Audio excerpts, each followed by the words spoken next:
Hey guys, today on the Church Media Guys show, we're going to be talking about the state of church photography. That's something that we should all be working on. That's something that we should all be doing. One of the things that Justin and I continuously talk to you guys about is the need to showcase the life of your church, showcase the people at your church, showcase what's going on at your church. And the best way to do that is with photography. Video is great, showing events and doing live streams and doing selfie streams and stuff like that.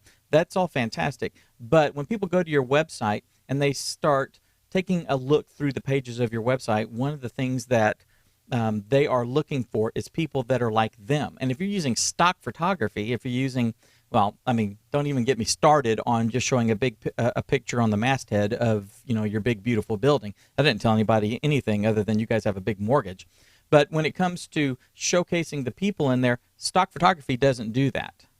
A actual photograph of an old man hugging a 5-year-old during Howdy Doody time, that is a way to showcase the life of your church. Showcasing the singles ministry, showcasing pictures of a fellowship, things like that. Whatever, I know the F word. Sorry. Is a great way to let people know, here's what's going on at our church. Here's what it looks like. Here's what the people look like. Here's what's going on here and stuff. And so today we're going to bring you an interview that Justin did with Rob Lauder. And he's been studying this, and he's been putting together some resources that kind of shed some light on the state of church photography. So without any further ado, I'm going to bring that to you. So here it is, Justin's interview with Rob. Other churches. Rob, welcome to the podcast. Thanks, man. Good to be here. Am I pronouncing that right? Rob? It's not Robe. It's Rob. That's correct. You've got the first name correct. Your first name. I'm sure it's mispronounced all the time. All the time.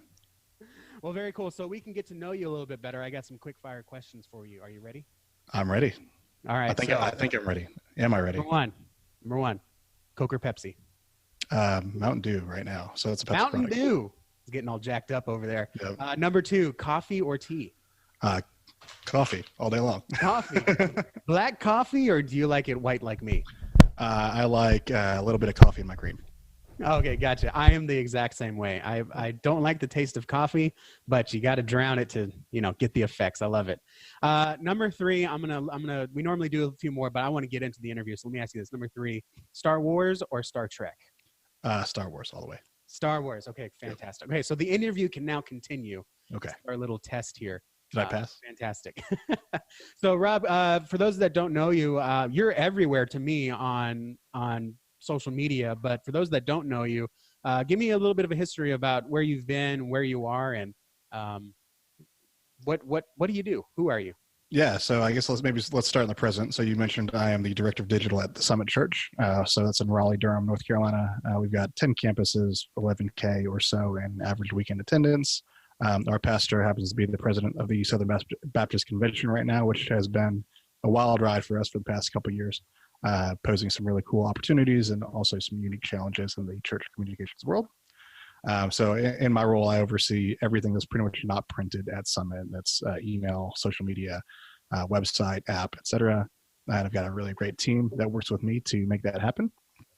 And so kind of going back to my history, before I entered the church world, I owned an agency, digital marketing agency, kind of the website and SEO and social media shop that's common out there. So built that up and then kind of sold it off to take an opportunity at Summit, and really as a pastoral apprentice. I helped pastor a church, a tiny little rural church in Western North Carolina for a few years, and wanted to get some training there. And then Lord brought me back to Summit, and lo and behold, I found myself right back in digital communications and marketing. So he's had a really interesting path for me there. And then I guess pertinent to our conversation today, I've been also into photography for the past 15 years. I picked up my first DSLR back in college in our yearbook and loved it. And I've been growing as a photographer ever since. So many different disciplines, many different passions, kind of going into who I am and what I do and how that expresses itself in the world. Awesome. So I am a very amateur photographer. I shoot on T3i. and most recently a T5i that the church bought. So I know a little bit about the lenses, the changing out the lenses for far shots and close shots, and then a little bit of how to get some of those effects in there. Actually trying to get, I think my biggest jump into photography, the biggest breakthrough I had is you can't do everything in post. You really got to get the shot right. And so with the help of actually an interview we did with Ben Stapley, instead I'm trying to shift from becoming a guy who just takes 1,000 shots to try to get 1 or 2 right. I'm trying to get that shot more intentionally and more purposeful. So for the nerds that are above me, the level above me, I'm sure it's on their minds. Let's get it out of the way. What equipment do you like to work with? So you're asking me what brand I prefer. I'm an Nikon guy. Brand, but let's get it out of the way so we can focus on what's coming up. So I'm a Nikon guy. I'm a Nikon DSLR guy, even though mirrorless was just released. Looking to pick up one of the new Z7s though. But I'm also not the guy that's going to fight you on what kind of camera you're using. The only reason that I shoot Nikon is because that was what was put in my hands at college.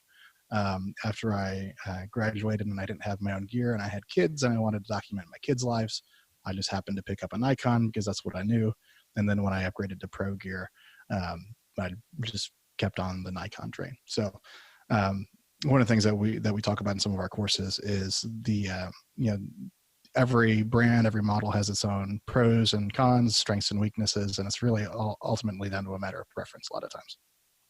Do you ever find that us media guys, we're a lot more just rabid about brands? Like no one really wants to pick a fight if you drive a Ford and I drive a Dodge.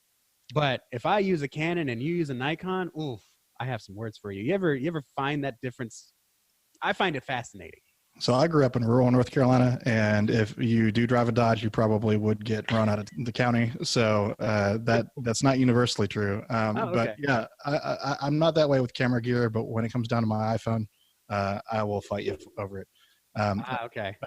I'm also a reasonable person, and I admit it's a matter of preference.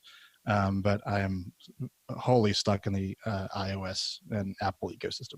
Yeah, I am too. And I think that's one of the things that really attracted to me to pay attention to you online. Because like I said, you're kind of everywhere to me because we have had our disagreements.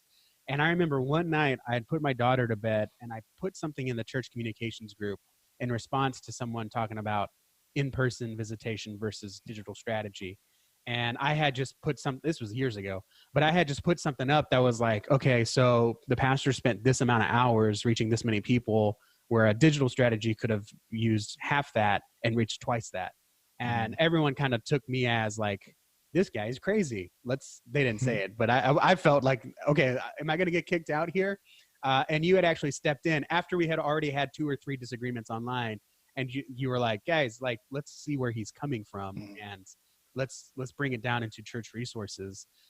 And so that was like, okay, so even though you and I disagreed a couple of times on a couple things, you still had my back in that one instance because we're all on the same team here. So I really like that. And so my impression of you is that you look at the big picture. And I think a lot of times, especially in this digital world, we nitpick so much and we find so much nitpicking disagreements that it affects the whole picture around us. And I don't get that impression of you. So when you reached out to me and said, hey, we got this state of church photography report coming out at that church conference next week. Can we bring it out on the show too? I was like, that's perfect, right? Because we're always looking for things to introduce our audience to. And this is fantastic. So I want to dive into the report here. So this is the state of church photography. Tell me a little bit about the history and how we got to where we are and what the goal of this report is. And by the way, the report I'm talking about, we'll have it in the show notes, or you can find it at churchphotographers.com/report. Yeah, so I am personally an avid photographer, and I shoot a lot for our church. And then recently, just 3 weeks before Easter, I was tasked with the job of building a photo team. And so we had a couple volunteers in our church that were connected and would help out as needed, but we didn't really have any formal processes or systems in place for doing that. And so long story short, 3 weeks later, we have 25 photographers at every one of our campuses represented. photographing on Easter weekend. And so from that experience, I learned a couple of things. One, there are photographers in your church and in my church who are eager and willing to help if asked. And two, it's something that they're passionate about. But then three, that folks in my position who are building church photography teams, there's a number of systemic challenges and resources around processes and things like that we experience that the broader community at large, I think, can really speak into. And so following a hunch, I just put a couple feelers out there on a couple of the Facebook groups that we're a part of, Church Communications, the Church Photography Team group, led by Dave Adamson, and just put a quick survey together. And I want to see, like, who's out there who's going to respond to this, who's having what challenges. And so the whole goal of that survey was to figure out what are photographers struggling with. That's volunteer photographers or staff photographers. What are photography team leaders struggling with? And is there an opportunity to speak into the space and help develop the space? And what we've found out, I was expecting maybe like a dozen responses to that survey. A week later, we had 128 people respond to that survey. 2/3 of them are in staff roles in the like comm director or media director role. About 1/3 of them were volunteer photographers. And the insights that they shared in that survey were one, thorough, which shows that they were invested in that unique problem that we're solving, and two, there were trends and there were kind of things that ran through all of the responses that it seems like universally photographers and photography team leaders are struggling with a really narrow set of unique problems and challenges that we haven't really addressed before. And so that was the goal behind that survey. And then obviously the report is we had a community that spoke into that survey, and we had a lot of folks who graciously gave their time to respond to it. And I want to make that available to the world at large, particularly the church communications ecosystem. Because I think it's going to help a lot of people. And then also some things that we noticed, there's almost a frenzied demand for this kind of content and this kind of support. And so I think it'll be a valuable resource for our community. Absolutely. So I'm just looking here at the high level takeaways, and this is just the key insights. And you listed 3 things. The thing that resonates with me and the folks that I've talked to both in our Facebook group, our email list, live streams, is I think what really resonates is key insight number 2. Man, it's a struggle to build and train teams. And if it's you're not the only one. Tell me if this is inappropriate to ask, but out of those 128, do you know like a percentage that said like it is a struggle to try to get together a team? Yeah, so that was the number one response that people gave. Okay, I don't have the exact number on me, but if you flip to just one of the pages in the report that deal with that. Oh, okay, cool. Yeah, so I mean, we get into that data down in the report. It's in the report, so go read the report. Go download the report. Yeah, page 25. Yep, page 25 in there shows. I mean, it was overwhelming. It wasn't even remotely close to any of the other challenges that people experienced. Yeah, and that's been my experience with any ministry team. The fact that you actually have it broken down into the biggest challenge. Number 1 is recruiting, almost twice as much of a struggle as number 2, training. Because I think we all know that training is an important part, but you can't train people if they don't come on. And this isn't like a help wanted sign where someone's going to apply and know they get money in return, work for money. This is a volunteer position. You don't know what you're going into. You're not sure how you're going to onboard people. And so recruiting really becomes that struggle. And it's the big struggle because you can't go beyond if you don't have anyone to recruit, right? You can work on training, you can work on communication, you can work on quality, you can work on process, leadership, and organization, but that all starts with recruiting. And that's, I think in any business, getting those people in the door or on your team is the toughest part. So I'm really liking that you included the responses from team leaders. There's a lot here that I've heard in our own group. And so again, I encourage you to go download that. And then you also noted here that volunteer photographers are eager to serve, but need support. So I get eager to serve, but how do we support our team members when they come on as a photographer? Yeah. So one of the things that we noticed, just looking at the data, and then also just interacting with my own photography team, is that um, the folks that we do attract, either through word of mouth and personal asks, or through onboarding, like on ramps, like our serve page on our website, come from a varied, background in terms of skill set, in terms of subject matter. And so we've got some folks on our team who are, just the casual. I've got, just like you, I've got my T3I Rebel, and I just like to take some photos every once in a while, to the pro photographer who's had their work published everywhere. And so the question is, how do we develop the team members that need some development, who might not out of the gate produce quality work that we would be really comfortable sharing on our website or something like that, but have the gear and have the heart to serve? How do we help them grow? Because with any volunteer team, whether it's a first impressions team at your church, whether it's your kids ministry, whether it's small group leaders, those are groups of people who are people. They're disciples of Jesus, just like anybody else, and we want to see them develop and we want to see them grow. They're not just labor for our church. And so we came up with a couple ways to do that. First is a good onboarding system. We don't want to just say, hey, you're on the team, go shoot. We want to say, hey, you're on the team, here's how the team operates, here's what we do, here's why we do it, and here's what we're looking for, so we can set you up for success when you do go shoot.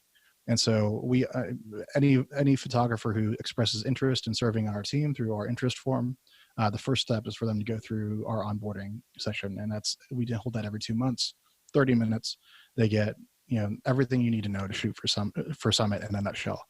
The second thing we want to do, though, is regular training. And so if you look at the report, and if you got a photography team, just go ask your photographers, what are you struggling with? Number one is always, so actually this is interesting. Number two is always lighting. So how do I shoot in the dark worship space? How do I, deal with poor light temperature? How do I deal with poor light intensity? Like, lighting is just bad in our auditoriums for the most part. Mm-hmm. And so the very first training session I did for our volunteer team was, how do you shoot in poor light? And so I took everybody on our team, put them in our auditorium. We gave them, here's 45 minutes of everything you need to know, like intellectually, for shooting. Now let's get some practice. And I went back to the lighting console and I just cut out the lights. I gave them pure green light, pure red light. I gave them harsh, side lights. I gave them everything that you could possibly imagine. It's like, all right, you got to think on the fly. You got to change your white balance and color temperature and things like that. Change your exposure, change your aperture. And it was a really good experience for our photographers. They started asking questions about problems they didn't know they had before. They started using language that they didn't have before to describe the problem. So it went from like, oh, why don't my pictures look good, to, hey, I shot this past weekend and the tint is purple. How do I make it, how do I make my skin tones look more natural? Questions that they wouldn't have asked before getting that training. Yeah, I really like that. I'm real curious too. You said that lighting was the number 2 common challenge that photographers face. What's number 1? Yeah, so number 1, I did not expect, though thinking about it, it's perfectly natural. The number 1 challenge that photographers specifically face is how to interact with the people that they're photographing.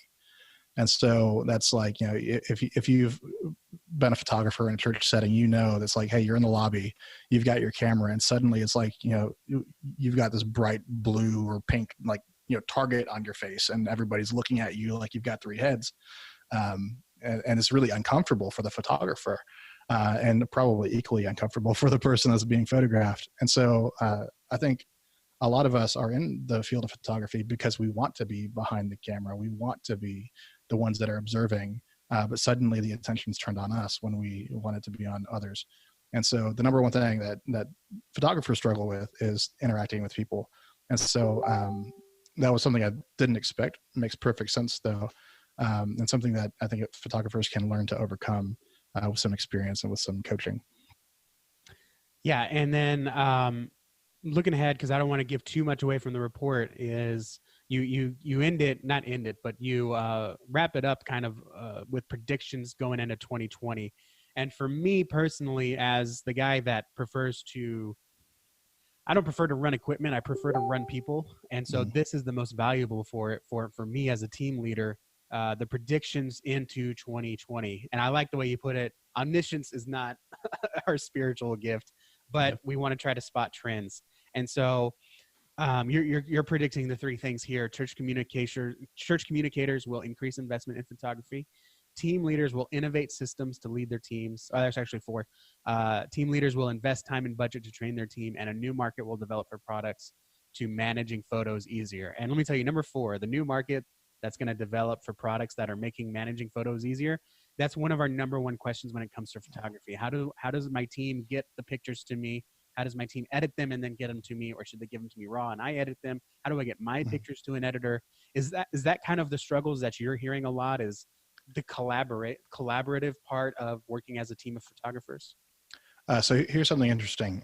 We asked photography team leaders, do you have a reliable system for gathering photos and storing photos from your volunteers? And by and large, most photography team leaders would say, yes, we do. As a follow-up question, we ask, what do you use? And some of the most common things are using like Dropbox or Google Drive, which if you've ever tried to manage a photo team of more than one or two people, once you start dealing with Dropbox and Google Drive, you've got like permissions issues, you've got like folder structure, you've got these great photos I'm taking are going to go off into this Dropbox folder of despair and die and never see the light of day again. And so I think that's an area where photography team leaders think that that's the best that they have out there, or the best that's available to them. We're actually going to be doing an episode of the Church Photographers podcast all about options, and we're going to pitch you another option that we found. I'll give you a sneak peek. We work with a company called Fluoro, led by some friends of mine down in Australia. And the big pitch on Fluoro Photos is that all of our photographers can have access to Fluoro. They upload, they can tag. They tag by event, campus, topic, ministry, etc. And then our entire staff team, including our communications team, has access to go in and search for any photo they want. And so it's like, hey, I want to find baptisms of kids, and I can type in those two tags and get the exact images I'm looking for. Without having to dig through 6 years of photos and try to find that one that I had on my mind. Cool. Do you okay? So immediately, the leader. One thing that I have to overcome with a leader is wanting to always create a low barrier of entry. So when you say things like, we want to use this software, we want you to possibly edit the photos, but when you upload them, we want you to tag them and follow this organization structure. That leader in me says, well, we're adding a bunch of things that they have to do. I'm just thankful they're here. Let me take care of all that. Just dump them in a drive because that's easier for them. Let's revolve the world around them. Do you think that we need to fix that? Is that an incorrect mindset on how to run your team? Because I feel like a lot of our audience would say, no, let's make it easiest for them, and Drive is easiest, or Google Photos is easiest. Do we need to push that boundary a little bit and say, if you're on the team, you need to work with this system and process? Yeah, so I think it comes down to two things. One, your personality as a leader, and then two, the expectations you set for your team. My personality as a leader is one, I've got 1,000 things on my plate.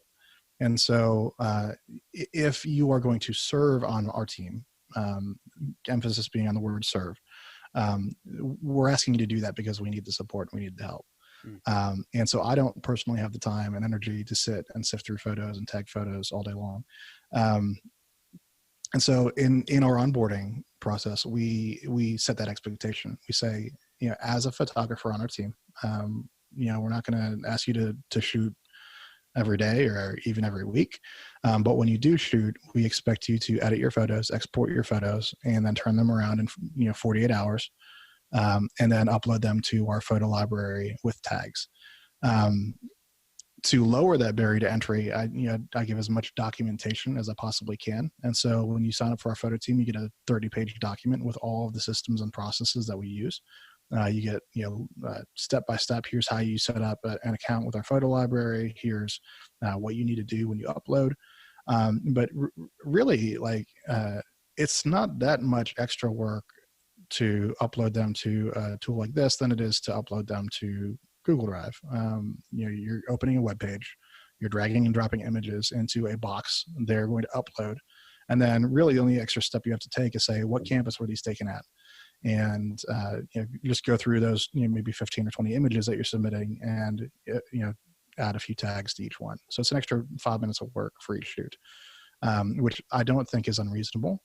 But if you already have an existing photo team and there's a culture and an expectation, steering that ship could be really slow. We were in the fortunate position of us starting from scratch. And so I could set those expectations up front and basically say, hey, are you in or are you not in? And this is what we expect from our team. I think it also honors your team to have not unrealistically high expectations, but to say, hey, like, you are a vital part of our communications team, and we count on you, and we rely on you to do these things. Yeah, absolutely. It's bringing more responsibility to the table, and that's something that I see a lot in our group, because our group is mostly volunteers, which means they are volunteer team leaders as well, and they feel it's their responsibility to manage a large team, and if they have to take more responsibility to keep that team large, Susie loves taking photos, but she's not good with the computer stuff, so we don't ask her to do that. And maybe you make that exception, but I think when you do add that responsibility, you add those systems and processes, you add that brand guide, if they're going to edit something, we want it to use this contrast or these levels or this filter, even this filter. I think that's important because if you're going to grow a team, if you want to scale that out, you need them to do that, because you cannot be editing or tagging photos that are being dumped every week by 2 or 3 different people. And if you want it to be more than that, how are you going to scale that up? Things are going to get falling behind. You're going to get burned out. Other people are going to get burned out because they're taking photos that aren't being used because you haven't gotten to them yet.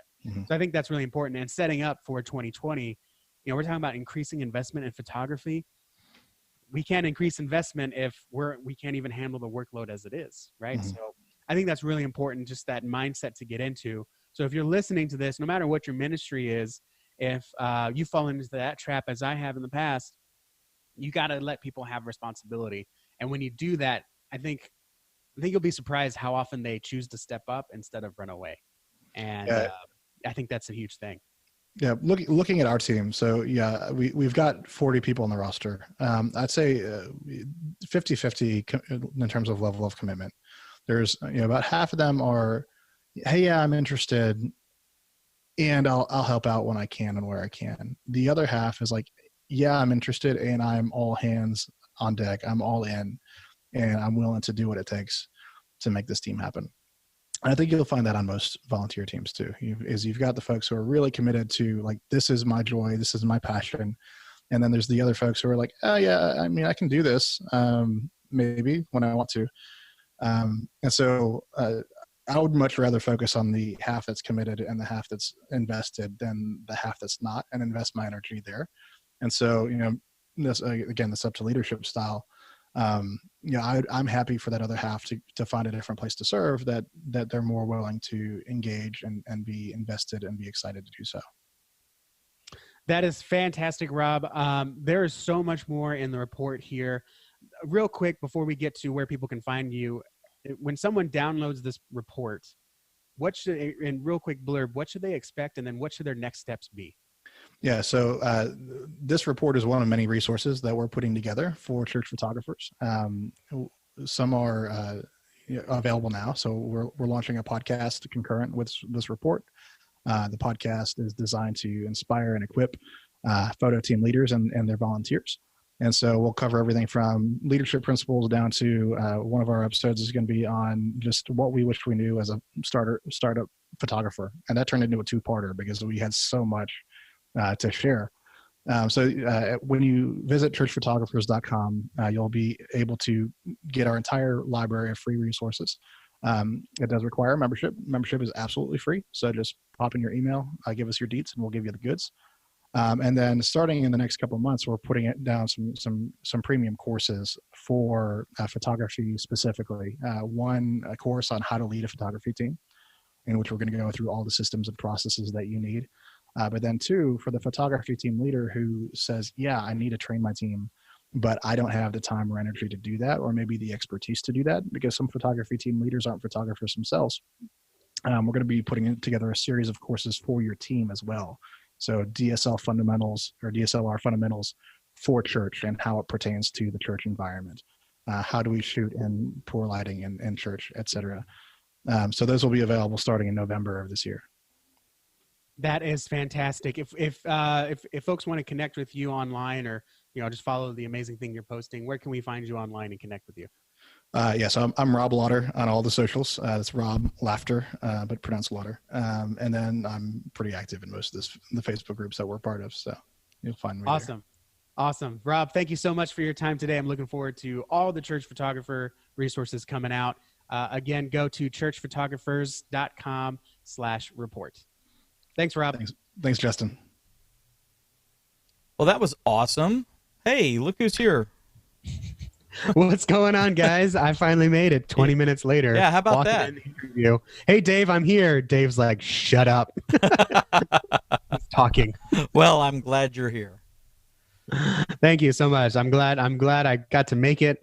Apologize to everyone for two things. Number one, me running late. Number two, me and Dave have to split things. And so I scheduled the live stream. Dave runs the live stream.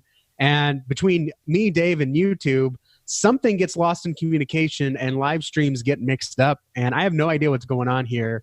We're still investigating that. So I really appreciate the guys, Chris, Ryan. There was a couple more people that showed up to the scheduled live stream. And then we started a different live stream. So you guys were kind of left hanging. I apologize for that. We're going to figure that out this week. But man, what an interview. Yeah, that was a great interview, and you did a really good job. I appreciate you doing that. For those who don't know, I was at a conference this weekend. We were supposed to both interview Rob, and I was like, I got this conference for families with special needs. I can't do it. Sorry. Justin made all kinds of ruckus about that, about putting my family first and dealing with a special needs kid and stuff like that. Y'all, he really hammered me pretty hard on that. Anyway, so yeah, it's slacking off, man. Yeah. It's like, you know what it was? It was a video game conference. Yeah. Let's just for kids with special needs. Just wanted to play video games with your kids. That's right. We're all playing Minecraft. No, well, anyway. When Rob messages you and says, hey, I got this report coming out. Do y'all want he didn't say it, but I took it this way. Do y'all want the digital exclusive? Like, I was like, heck yeah. Because otherwise you'd have to be at that church conference or streaming that church conference to see it, which is a select few people. But the fact that we got to have it and get to put it out here is just an honor. Yeah. So I want to really show my appreciation to Rob. If you're watching the live stream, because Rob doesn't actually present the report for another until 1:30 p.m. EST, the live stream is going to go private for a couple hours. Once he releases the report in public, then we're going to republish the live stream. So if you're watching this after the fact, who cares? But if you're watching live, and so we actually had to re-email everyone. So we got a bunch of people coming on now that they got the correct link. So Dave, what did you think of that interview? Don't just critique me. I mean, let's talk about photography. Let's debrief. I thought it was really good. On, but let's debrief the situation. Right. No, well, first off, it was really good. I'm glad he did the study. I think I don't want this to sound negative. Okay. In my mind, he was confirming the obvious, I think, something that I've known a lot, that building a team is hard, keeping the team engaged is hard. So he confirmed a lot of stuff that's been rolling around in my head, and I have a feeling he's going to confirm stuff that a lot of people have rolling around in their heads as well. And a lot of really good insights. This is a great little study that he did. I appreciate him doing that. What was your big takeaway? Yeah, I mean, so some of it is like, yeah, I know building a team is hard. Yeah, sure. I know collaboration is hard. I know software is coming, but for a lot of folk that we talk to, let me put it this way. One of the things that I would always say almost every week, kind of became the Bible studies, the group that we did, our mantra was, Satan works best when you're alone. The enemy works best when he pulls you into solitary. And so when you're sitting here as a church saying, why doesn't anyone want to take photos? How come I can't lead this team? How come people are coming and going? Why am I getting burned out? editing all those photos and we can't grow the team, Mm-hmm. it can really make you feel, if you're just alone, that this is not meant to be. I'm not good. This isn't worthwhile endeavor. Right. But when you see that all these other churches are having the exact same struggles, number one, you almost find community. What's the phrase, like misery loves company kind of thing? Yeah, well, you realize you're not alone. We're not alone. That's right. And this report is a jumping off point Mm-hmm. for launching his community, which I think is a fantastic idea. I kind of wish we had done something similar where we say, okay, guys, we're all in the same boat together and the boat is sinking, but here's how to plug the holes. Because Rob's done it. Rob's built a team of 40, I think, and he's learned the ropes. He's made the mistakes, kind of like we teach. Mm-hmm. We've made the mistakes. We've done the trial and error, so you can benefit from what we're doing. Rob, on the photography side, has done the same thing, and so he knows the obstacles that are coming.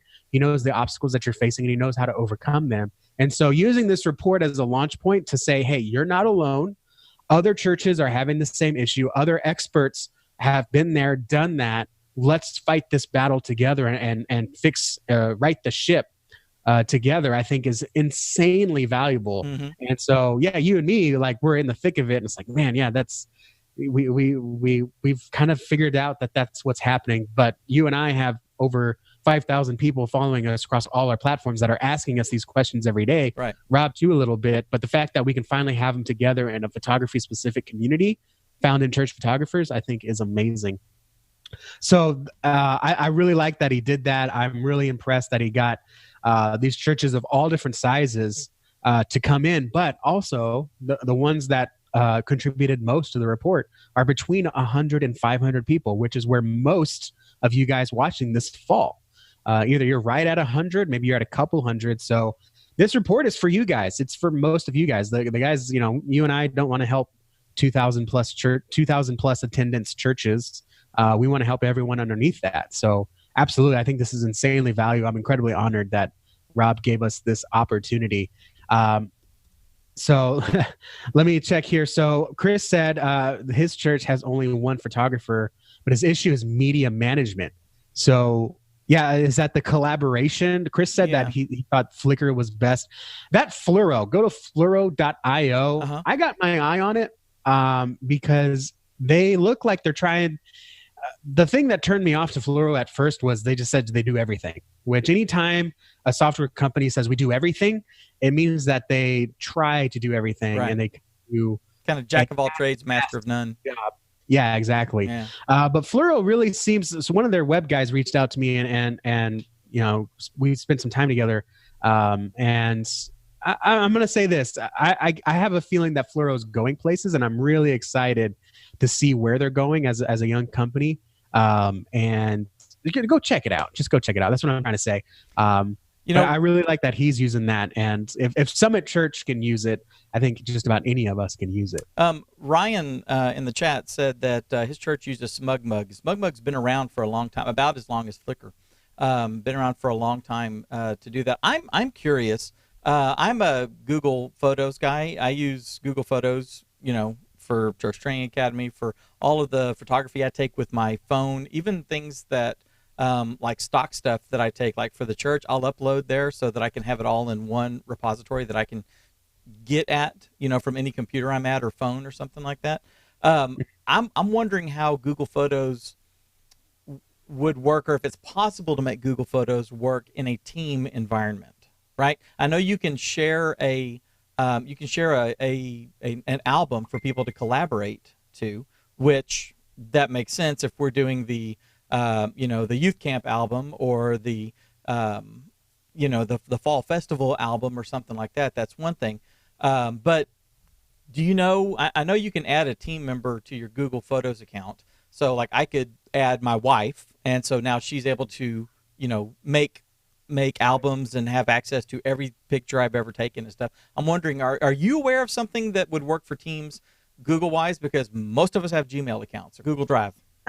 Yeah, so I use Google Drive. Did you hear my ranking system stuff? No. How I rank all the photos? No. Oh man, I got to go through all that again. Okay, so let me just concise it.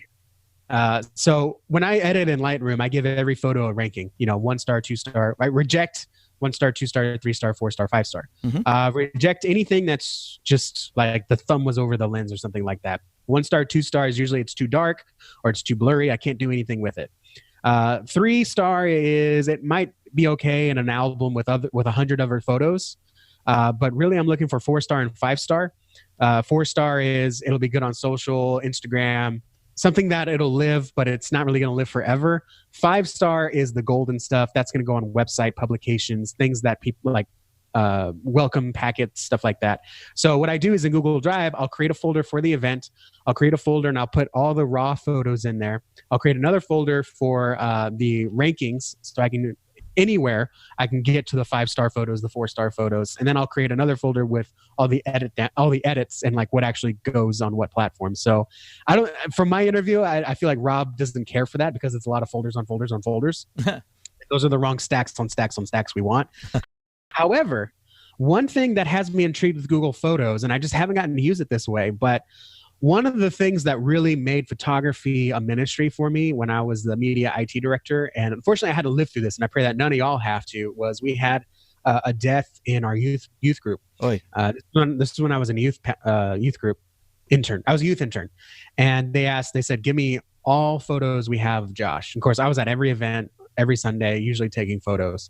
And I went through all of our albums and I found photos of the kid. And we had, of course, same thing, ranking him 1 to 5. All the 4 star, 5 stars were added to the funeral slideshow for him. But then all of the photos of him were turned over to the family and said, here's for your own archive and memories and all that stuff. It was a very, very powerful thing for the family. It was an amazing thing to be able to serve them and just show them love in that way. Now, what has me excited about Google Photos is correct me if I'm wrong, I should be able to find a photo of the kid, right, and say, Google, find me all the other photos, please. And it should face recognize and pull them up. And so that would have, I spent 2 days on that. That should have, and now with Google Photos, if they're in that library, take a couple minutes. Yeah, right? Exactly. So that has me really excited for that. And then you could also, if you have a picture of a kid you don't have a release form, say, Google, find me all the pictures of these kids, and I'll make sure not to publish those. Right. I'm really excited for that. I don't know if Fluoro does that or any of the other ones do it, but that has me most excited about using Google Photos for collab. Yeah, one of the things I was talking about as I was booting back up was that they just recently rolled out this change Google Photos did, where if you put an image or a video in Google Drive anywhere, it would show up in your Google Photos list as well. I would do a client video and I would share it in a folder to the client, and sure enough, it would show up in Google Photos. And then when I moved it out, it would go away as well. They stopped that tight integration where there was a Google Photos folder and all of that shows up in Drive and all that. I'm really not sure why they did that. I don't know if they're trying to save space or do something. I don't know. But that definitely, that integration made things a lot easier because you could actually just share a folder for the event and people could dump stuff into there and then it shows up in Google Photos and all that. So they've undone that. I'm wondering if they're working on some other kind of a solution or something like that, or putting, you and I have a Google Pro account or whatever it's called, right? So I'm wondering something like that, huh? Business Plus, yes, or something like that, right? So I'm wondering if the integration is tighter in that. That's something that Justin and I guys will take a look at and see if that is, and if so, then we'll show you guys how to implement that as well as if you're doing it. And then also if you're a ministry, a lot of churches are using Microsoft's Office suite. They're using that and SharePoint and all that sort of stuff. And there's ways that you can do that as well, that you can make that available to team members and stuff like that. So that's a good kind of an intranet kind of repository for doing this, where it's not necessarily all having the potential to be forward facing by accident. Absolutely. So, Dave, can I wrap this up for us, please? Yeah, please. Let me say this. Number one, if you want the report, the link will be down in the show notes, wherever you're watching this, YouTube, podcast, wherever. The link will be there. You can also go to churchtrainingacademy.com. Scroll to the bottom of the homepage as it is right now. The most recent show will always be there. Get the report. Like I said, if you're watching live, we'll have it linked in a couple hours because Rob is Rob is literally unveiling it in 1.5 hours, so 90 minutes. So then we'll have the permission to get the link out. But let me say this. So over the last couple days, we've had some really, really increased activity in the Church Media Hacks group of people asking very specific questions. And it's kind of like someone commenting on your church Facebook group and saying, tell me everything I need to know about Jesus. Like, there's only so much you can share and help and serve inside a comment section, okay? And we'll do our best. However, if you really want hands-on experience learning photography, how to get the shot that you want, how we use it, how we edit it. If you want to actually see me show you my ranking system and how I use Lightroom. Everyone uses it differently, but I have my system that's more faster and more organized. Yours is the correct way. That's what you're saying. Everyone's different. Then you should check out the CTA Insiders program. This is the monthly membership that we have where we are able to better assist you in pretty much anything media that you have to take care of. Now, church photographers, they have a lot of free resources. Absolutely go check them out, be a part of their community. But one of the things that sets us apart is we have every 2 weeks or twice a month, we have these mastermind group coaching sessions where we will actually meet with you over Zoom and work with you to answer all your questions, okay? And usually on your first or second time, you get like half the meeting because you have the most questions. You also get access to our Facebook group where you can ask us anything, and we will 100% answer all your questions to the best of our ability. So Moniqua, I think was her name, posted in Church Media Hacks. She put like 10 questions up. Yeah. Like, I really want to help her. But there's only so much time we can stretch because the CTA Insiders are our priority because they've invested in us. And so we're going to return that by investing in them and their ministry. So go to churchtrainingacademy.com/join. Check it out. When you're ready to take it to the next level, then you're just going to find so many resources here and so much help and a community we're going to reinvest in you. There's nothing else like it right now. And so just check it out, churchtrainingacademy.com/join. We want to help you. We want to serve you. And we want to provide you with the best of our abilities. And that's going to be how to do it. So churchtrainingacademy.com/join. All right, guys, if this has been helpful, please leave a comment below. Be sure that you like and subscribe, ring the bell, do all that sort of stuff so that you can be notified every single time we do something on this channel. Be sure you go turn notifications on your phone if you are not getting the live notifications. You can actually like really get down on a granular level. I can't say it. Granular level, and like specify, how you want to be notified, where you want to be notified. So if you would, just do that, and I hope this has been helpful. Take everything that you've learned today and use it to go change lives. See you guys later.